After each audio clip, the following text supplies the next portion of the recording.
Hari ini, hari yang telah dijadikan Tuhan, mari kita bersuka.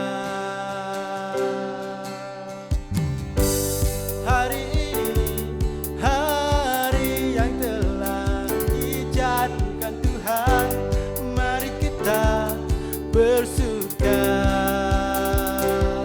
dalam Tuhan, bersuka dalam Tuhan, bersuka dalam Tuhan, mari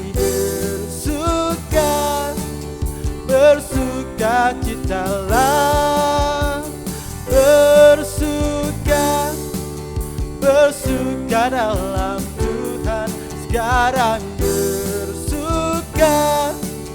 bersuka citalah. Hari ini, hari yang telah dijadikan Tuhan, mari kita bersuka. Hari ini, hari yang telah dijadikan Tuhan, mari kita bersuka dalam Tuhan,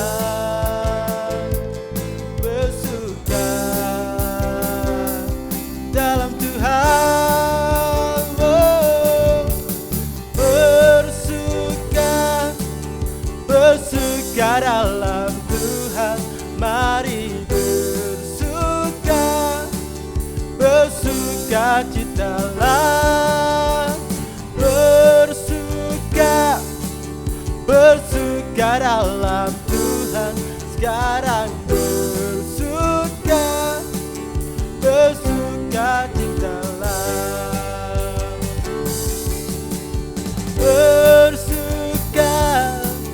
bersuka dalam Tuhan, mari bersuka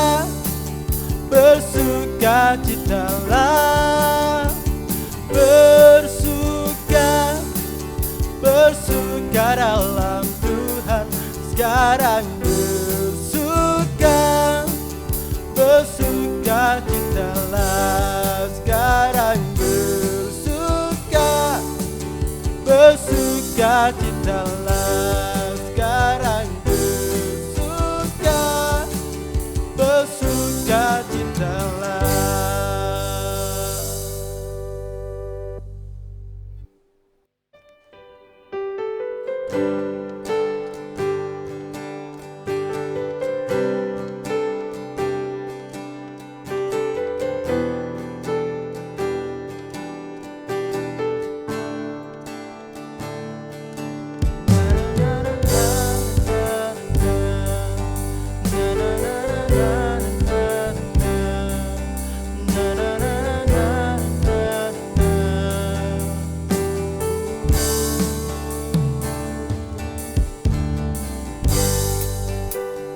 Dekat padamu, itu rinduku.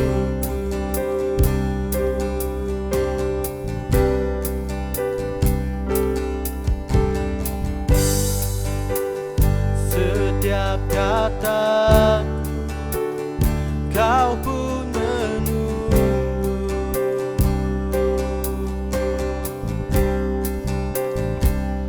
Tak kisahnya ku temukan satu kasih yang abadi. Kini ku datang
padamu, itu rinduku.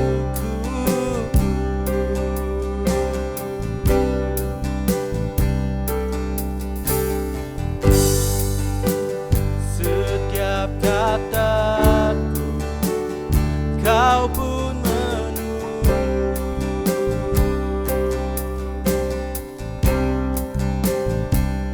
Tak kusangka ku temukan satu kasih yang abadi. Kini ku datang dan ku bawa hidupku.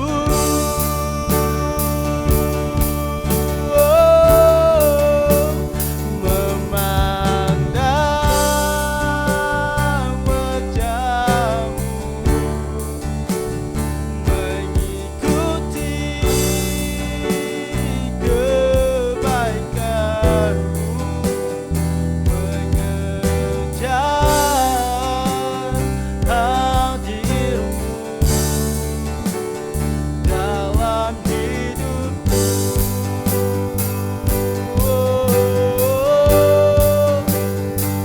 Membawa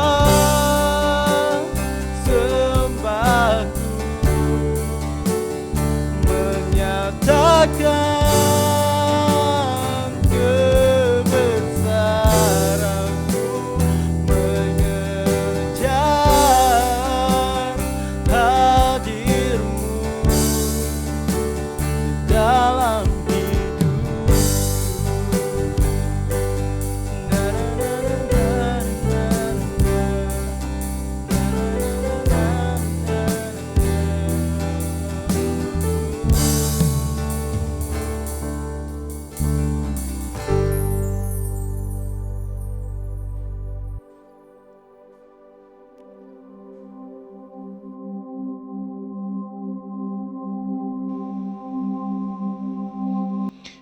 Selamat kita berjumpa sekali lagi di dalam kebaktian online TCC kita. Puji Tuhan, dengan kebaikan Tuhan sekali lagi kita dapat berjumpa melalui online walaupun tidak live terus, tapi apapun biarlah pada masa waktu ini iman kita dapat tumbuh bertahan dalam mengharungi banyak cabaran. Tapi saya mau mengajak kita semua berdoa pada kali ini. Bapa Tuhan, terpujilah namamu, kebesaranmu, Engkau Tuhan yang berkuasa dulu, sekarang, dan sampai selama-lamanya. Yesus, sertai firman-Mu pada hari ini, mengajar kami, mengingatkan kami, menguatkan kami, dan Dia menjadi satu pedoman yang menjadi kekuatan kepada kami untuk kami mengharungi hari-hari yang sukar dalam hidup kami semua. Kami berdoa Tuhan, dengan firman ini terus betul-betul tinggal di dalam pribadi demi pribadi.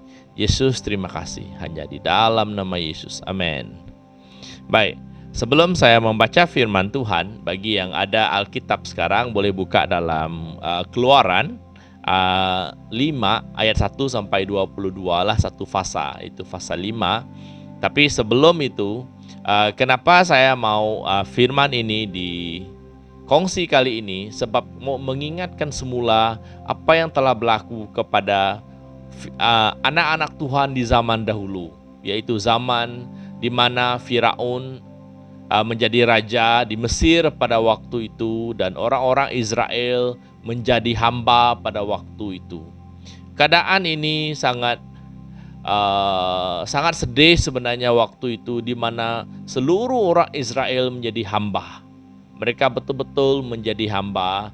Dan adakah keadaan ini masih berlaku pada waktu ini? Saya pikir kita sama-sama jawab sendiri dan melihat sekeliling kita. Dan apapun, yang paling utama saya mau mengingatkan cerita ini berlaku beribu-ribu tahun dulu sebelum kedatangan Yesus. Cuma ada Musa saja bersama dengan mereka, dan waktu itu penganiayaan berlaku dengan luar biasa. Jadi sekiranya keadaan itu berterusan, kemungkinan orang Israel akan musnah ataupun lupus pada waktu itu. Tetapi karena belas kasihan Tuhan, maka dihantarnya Musa untuk berbicara kepada Firaun dan minta supaya umat mereka Israel dilepaskan. Mari kita lihat petikan daripada pasal 5 hingga ayat 1 hingga 22. Apapun, saya tak dapat bacakan semua daripada kali ini, tapi biasa ambil satu saja yang ada di dalam perjanjian lama ini dalam kitab Keluaran. Okey, dalam kitab Keluaran pasal 5 ayat 1 hingga 22. Kemudian Musa dan Harun pergi menghadap Firaun. Lalu berkata kepadanya, "Beginilah firman Tuhan Allah Israel. Biarkanlah umatku pergi untuk mengadakan perayaan bagiku di padang gurun." Tetapi Firaun berkata, "Siapakah Tuhan yang harus ku dengar firman-Nya untuk membiarkan orang Israel pergi? Tidak kenal aku Tuhan itu, dan tidak juga aku akan membiarkan orang Israel pergi." Lalu berkata mereka, Allah orang Ibrani telah menemui kami. Izinkanlah kiranya kami pergi ke padang gurun 3 hari perjalanan jauhnya untuk mempersembahkan korban kepada Tuhan Allah kami, supaya jangan nanti mendatangkan kepada kami penyakit sampar atau pedang. Tetapi Raja Mesir berkata kepada mereka, "Musa dan Harun, mengapakah kamu bawa-bawa bangsa ini melalaikan pekerjaannya? Pergilah melakukan pekerjaanmu." Lalu kata Firaun, "Lihat, sekarang telah terlalu banyak bangsamu di negeri ini. Masakan kamu hendak menghentikan mereka dari kerja paksanya?" Pada hari itu juga Firaun memerintahkan kepada pengerah-pengerah bangsa itu dan kepada mandur-mandur mereka sendiri, "Tidak boleh lagikah kamu memberikan jerami kepada bangsa itu untuk membuat batu bata seperti sampai sekarang? Biarlah mereka sendiri yang pergi mengumpulkan jerami. Tetapi jumlah batu bata yang harus dibuat mereka sampai sekarang, bebankanlah itu juga kepada mereka. Jangan mengurangkannya kerana mereka pemalas. Itulah sebabnya mereka berteriak-teriak, 'Izinkanlah kami pergi mempersembahkan korban kepada Allah kami.' Pekerjaan orang-orang ini harus diperberat sehingga mereka terikat kepada pekerjaannya dan jangan memperdulikan perkataan dusta." Maka para pengerah bangsa itu dan para mandurnya pergi dan berkata kepada mereka, "Beginilah kata Firaun, aku tidak memberi jerami lagi kepadamu. Pergilah kamu sendiri mengambil jerami kemana saja kamu mendapatnya, tetapi pekerjaanmu sedikit pun tidak boleh kurang." Lalu berseraklah bangsa itu ke seluruh tanah Mesir untuk mengumpulkan tunggul gandum sebagai pengganti jerami. Dan pengerah-pengerah itu mendesak mereka dan berkata, "Selesaikan pekerjaanmu, yaitu tugas sehari seperti pada waktu ada jerami." Lalu pengerah-pengerah Firaun memukul mandur-mandur Israel yang mereka angkat sambil bertanya, "Mengapakah kamu pada hari ini tidak menyelesaikan jumlah batu bata yang harus kamu buat seperti kemarin?" Sesudah itu pergilah para mandur Israel kepada Firaun dan mengadukan halnya kepadanya, "Mengapakah tuanku berlaku seperti itu terhadap hamba-hambamu ini? Jerami tidak diberikan lagi kepada hamba-hambamu. Tetapi walaupun begitu, kami diperintahkan Buatlah batu bata dan dalam pada itu hamba-hambamu ini dipukul. Padahal rakyat tuankulah yang bersalah. Tetapi ia berkata, pemalas kamu, pemalas. Itulah sebabnya kamu berkata, izinkanlah kami mempersembahkan korban kepada Tuhan. Tetapi jadi sekarang pergilah bekerja. Jerami tidak diberikan lagi kepadamu, tetapi jumlah batu bata yang sama harus kamu serahkan. Maka mengertilah para mandur Israel bahwa mereka dalam keadaan susah, karena dikatakan kepada mereka, kamu tidak boleh mengurangi jumlah batu bata pada tiap-tiap hari.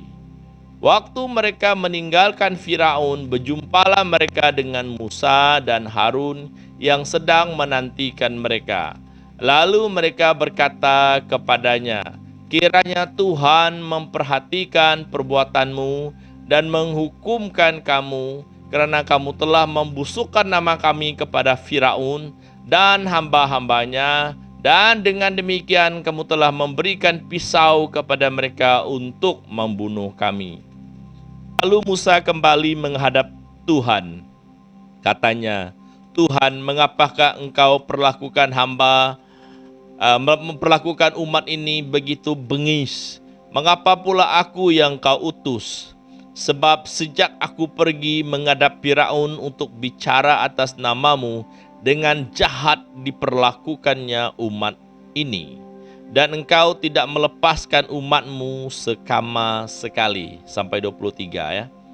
Kalau kita perhatikan firman ini, saya mengharapkan, saya tidak dapat nak terangkan secara satu persatu.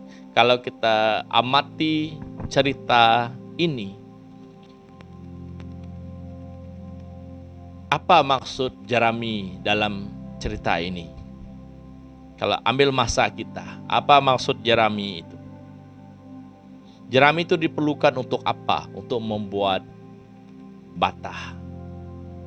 Tapi Firaun tidak memberikan, tapi dia harus menghasilkan jumlah bata yang sama.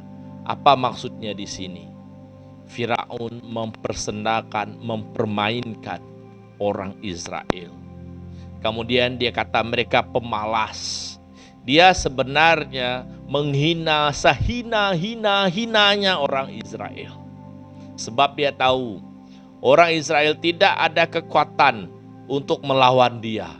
Dia memiliki anggota tentara yang baik, dia memiliki kekayaan yang besar, dia memiliki banyak benda. Sebenarnya, sehingga kan orang Israel itu sendiri seolah-olah tidak puas hati kepada Musa. Sampai mereka marah, Musa, kenapa engkau memburukkan nama kami di depan Firaun? Sekarang nama kami buruk. Dan Musa sendiri pun putus asa juga. Apa Musa buat? Dia pun menghadap Tuhan. Dia pun seolah-olah marah kepada Tuhan. Kenapa begini? Kenapa kau tak lepaskan? Saya pikir khotbah kali ini ada maksud, ada cerita yang begitu dalam. Saya harap anak TCC melihat perkara ini dengan betul-betul telitikan firman ini betul-betul. Kalau kamu teliti satu-satu ini dan lihat ya, kamu akan paham apa yang Tuhan coba beritahu kita melalui firman ini. Ini bagi saya antara firman yang sebulan-bulan ini berlengga di kepala saya. Dan bila diorang mau TCC mau ambil video, saya tahu ini firman harus dikongsikan. Apa maksud Jerami? Apa maksud semua benda ini? Minta kita semua perhatikan betul-betul. Pahami betul-betul. Saya mau bercakap ini dengan kamu lebih terang lagi. Jadi dalam kesempatan ini banyak hak yang telah diambil daripada orang Ibrani atau orang Israel. Dan ternyata mereka menjadi hamba di situ. Bukankah itu perkara yang begitu menyedihkan? Dan Tuhan yang memperdulikan mula bertindak. Tindakan pertama itu mereka tidak nampak marah, mereka marah Musa. Musa juga bertanya Tuhan, kenapa kau pilih aku? Saya percaya pelayan-pelayan Tuhan bila banyak melihat benda tidak jadi, mungkin kamu juga ada persoalan yang sama. Kenapa pilih aku? Kenapa tak pilih orang lain?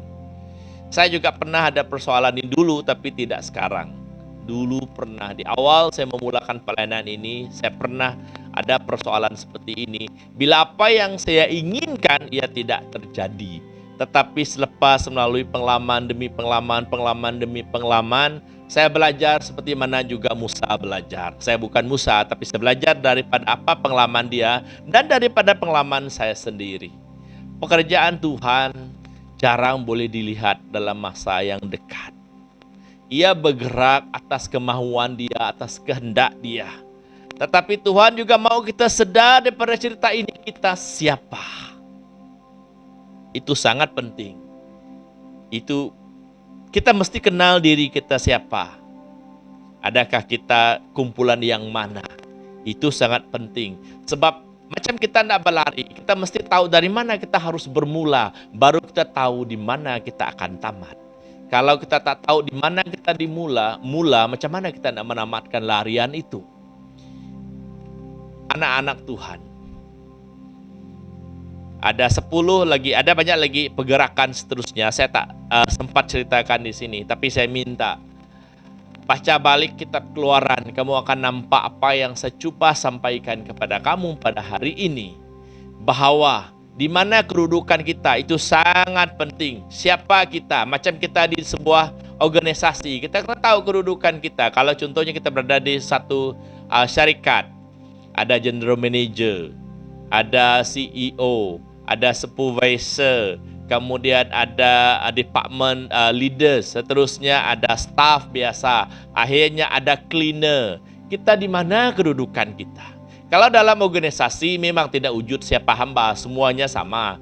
Tetapi hakikatnya, kalau kau bekerja sebagai staff, tak banyak benda kau boleh buat. Tapi kalau kau bergelar sebagai manajer, lebih banyak kuasa kamu miliki, gaji juga lebih besar. Malah kalau kamu CEO, kamu bebas melakukan banyak perkara kepada company itu.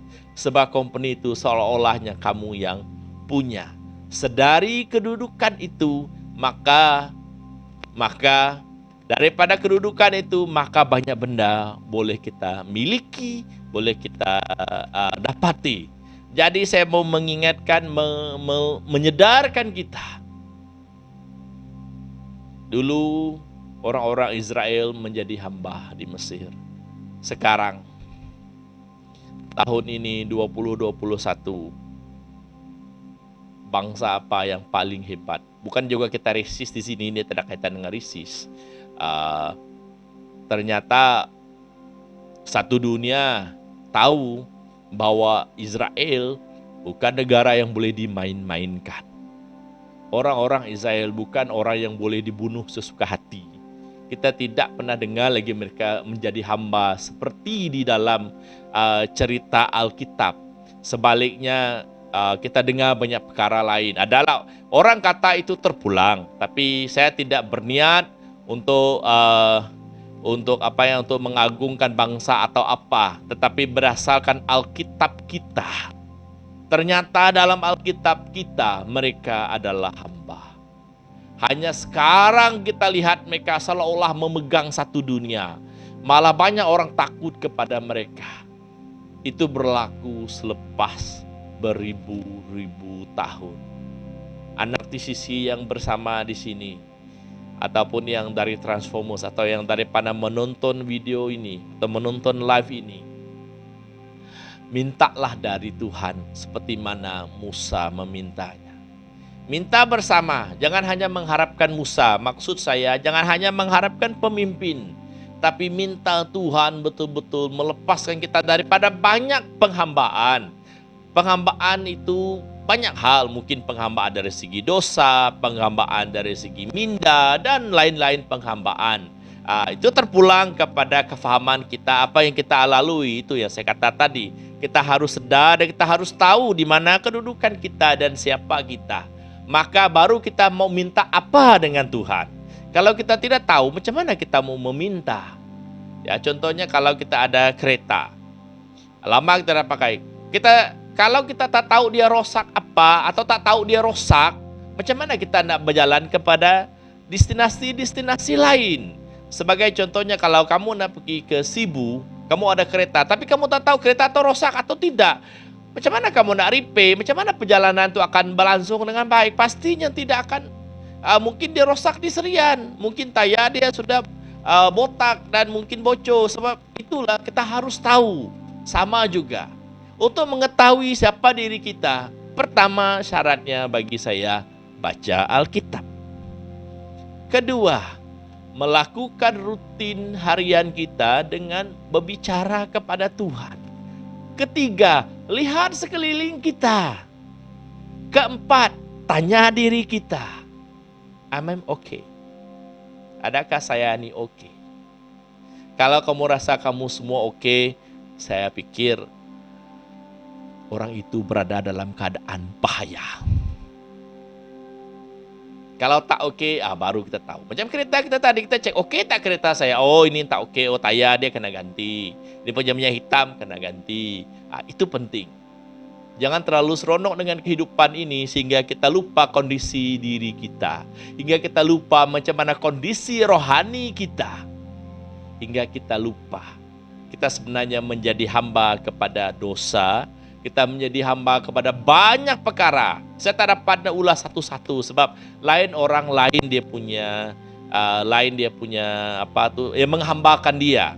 Ada orang dihambakan oleh sesuatu benda. Dihambakan oleh banyak benda sebenarnya. Dia nampak baik tak semestinya baik. Itu saya pulangkan kepada masing-masing. Itulah saya nomor 4 tadi saya ingatkan. Tanya diri kita, siapa yang menghambakan kita? Game boleh menghambakan kita, bola boleh menghambakan kita, uang boleh menghambakan kita, pekerjaan boleh menghambakan kita, cinta pun boleh menghambakan kita, rumah tangga pun boleh menghambakan kita, semuanya boleh. Hanya terpulang kepada diri kita, supaya yang paling utama berbaliknya kepada Tuhan dan memanggil Tuhan melepaskan kita seperti mana orang Israel dilepaskan. Selepas mungkin 12 tahun, 10 tahun dalam pelayanan ini, saya melihat banyak perkara, ada banyak hal saya rasa sangat sedih. Dan itu antara doa-doa yang saya selalu datangkan kepada Tuhan. Dan selalu saya bicara kepada Tuhan, kenapa? Seperti mana juga Musa, kenapa? Ada bendanya saya tidak menjumpai jawabannya, tapi saya terus mencari, terus melihat kepada Tuhan perjalanan-perjalanan ini.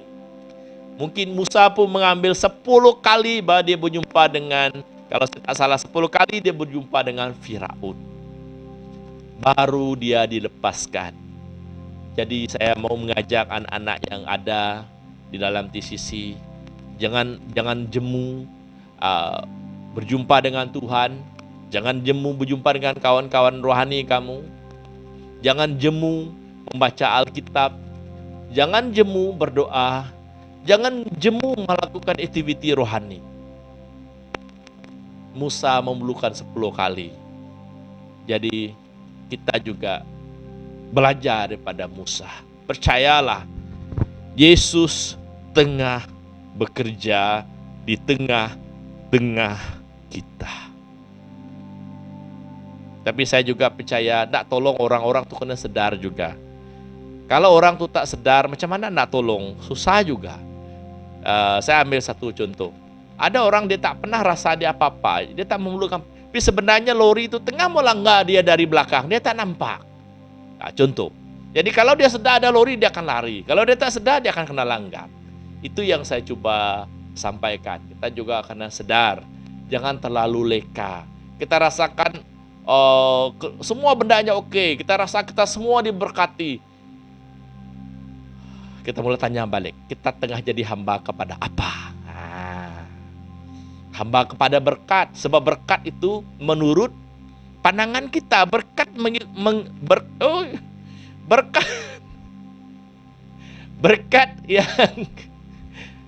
yang Tuhan, berkat Tuhan, berkat kefahaman Tuhan dengan berkat kefahaman kita ya mungkin tidak sama.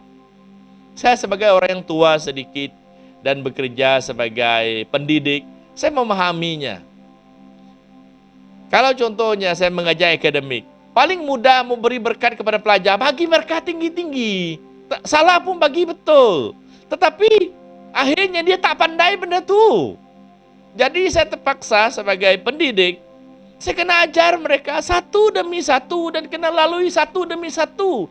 Dan pastinya mereka dan saya sendiri tidak menyukainya. Sebab ia satu perjalanan yang sukar. Tapi akhirnya baru dia dapat menguasai kemahiran itu. Budak pelajar-pelajar saya atau budak TCC atau siapa harus melaluinya. Baru bagi saya diberkati. Tapi bagi pelajar yang waktu itu, bagi dia saya mungkin jahat. Mungkin ada SMK Batu Kawah yang belajar KSB dulu. Siapa yang gagal saya pukul. Saya rasa ramai yang ingat apa yang saya buat. Saya percaya kamu tidak menyukainya. Sebab saya mau kamu menguasainya. Bagi pelajar aku ni tak baik. Tetapi kalau aku nak rasa diberkati, aku bagi siapa markah aku suka, bagi je A semua. Tapi hakikatnya kamu tidak belajar apa-apa. Saya percaya berkat mata kita dengan berkat Tuhan tidak sama. Jadi hari ini lepas daripada video ini, lihat balik firman ini. Ada beberapa persoalan yang saya mau kamu jawab. Dan kalau ada masa kamu boleh tanya saja pribadi, saya akan elaborate lebih jauh lagi. Apa maksud jerami? Apa maksud jerami dalam situ? Semua benda dalam situ ada maksudnya. Baca balik dan tanya saya. Saya akan coba menjawab bersama dengan kamu. Yesus Tuhan, terima kasih Bapa karena mengingatkan kami tentang firman-Mu. Biarlah anak-anak Kristen, anak-anak TCC akan diberkati. Walaupun dalam keadaan yang sukar kami berjumpa pada hari ini, tapi karena berkat Engkau yang begitu besar, kami dapat lagi berjumpa melalui online service ini dan melalui media yang luar biasanya tersambung pada dunia pada hari ini. Ia adalah satu berkat yang besar yang harus digunakan. Yesus Tuhan sertai terus pelajar-pelajar yang ambil SPM minggu depan dan juga yang berserta dengan kami, yang tengah mencari pekerjaan, yang tengah melayani, diberkati dengan luar biasa. Yesus Tuhan, terpujilah nama-Mu. Dalam nama Yesus. Amin.